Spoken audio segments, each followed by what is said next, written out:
Burning Sylvia Plath's bra.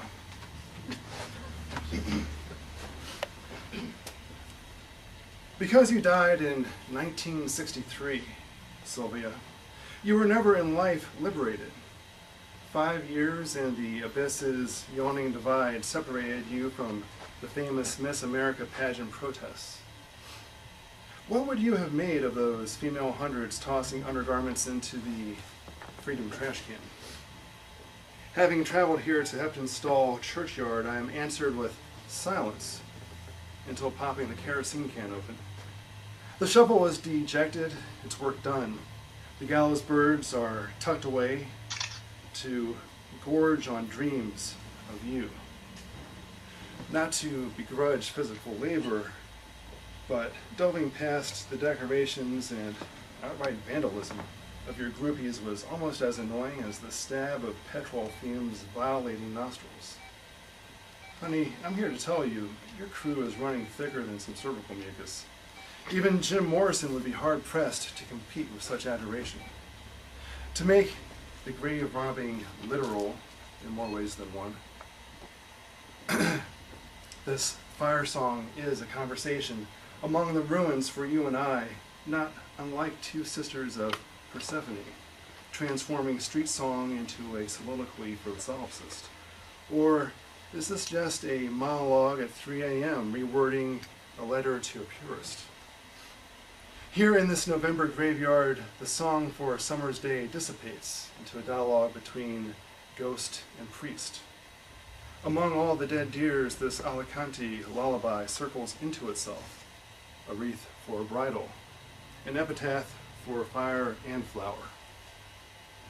The luminous, destructive embrace slithers over your no-fly zone, through fabric and bone, and the dust bags, as you called them, convert oxygen one last time, resuscitating the flame.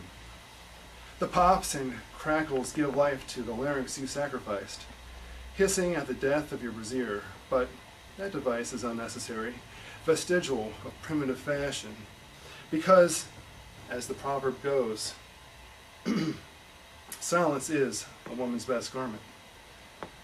But sayings should never be taken too literally, such as, she's got one in the oven. If you were Hindu, you would believe that the body is composed of 5 elements, and that with your life extinguished, the underwire pyre burning in your bosom would complete you, allowing your spirit to journey beyond this world. As it stands, you were Unitarian Christian, and braziers were not in reality set alight, but it all sounds so much more appealing that way. Journalists conducted reproduction experiments on the pageant protesters by stitching them onto the already popularized draft card burning, creating a Siamese left wing of Frankensteinian proportions, punching up the headlines. And stripped of those defenses, considering you does appear increasingly a pre-cannibalistic act, save for the fact that the hip bone and the thigh bone do connect, everything must be weighed into consideration. Allow the defense to ask, was suicide the only freedom trash can available to women of your time? Did you mean to throw your life away, or was it a case of dumpster diving gone awry? Was the intent to browse the petrified bubblegum of adolescents who never reached adulthood, the soiled maroon sponges and towels of tear-soaked parents? Perhaps you merely intended to stick your head into that oven to see if that was a burning bra you smelled. Instead, it would seem you found something left smoldering since well beyond the Mungo lady's time. And how would you have fared in that '68 pageant? Judging from your stark duotone poses, Nicole Kidman could pass for your less unfortunate sister, or perhaps the kind of genetic upgrade you might have hoped for in a daughter, if you subscribed to the arbitrary standards of glance and glare, the entirety of a woman's value, experience, and potential struggling to fill the half second before eyes move on to other targets.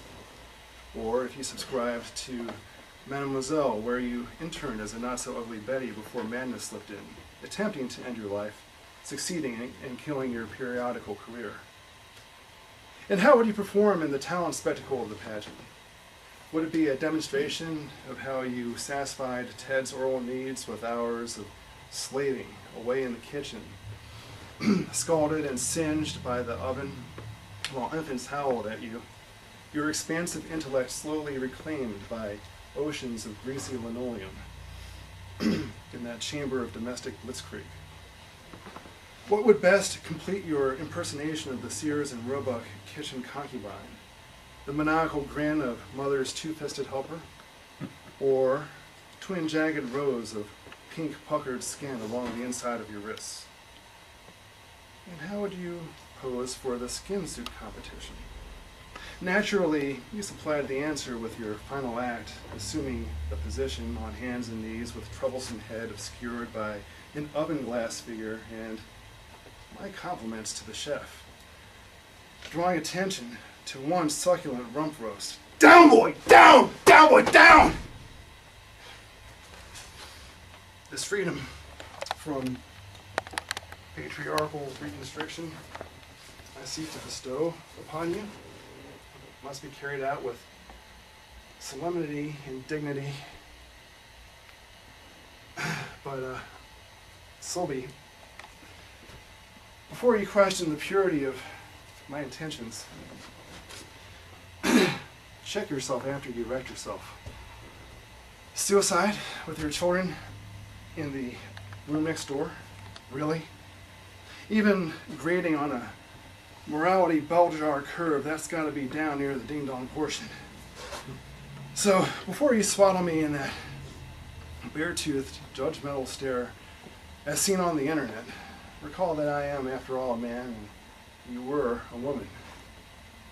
And therein lays the withdrawal string on the Gordian knot of your posthumous public life.